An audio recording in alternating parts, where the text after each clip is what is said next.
flood warning for Central Cook County in northeastern Illinois, southeastern DuPage County in northeastern Illinois, northern Will County in northeastern Illinois, until 8 p.m.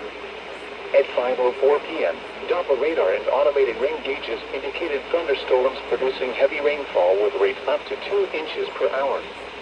Flooding is expected to begin shortly after the onset of heavy rainfall.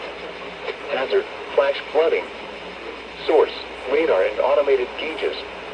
Impact: rapid onset flooding of creeks, streams, drainage ditches, streets, underpasses, low-lying areas, and other poor drainage areas.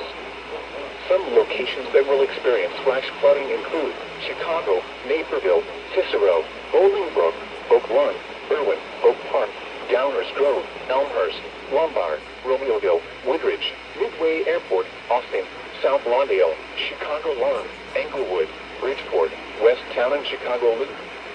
A flash flood warning means rapid onset flooding is imminent or may already be occurring.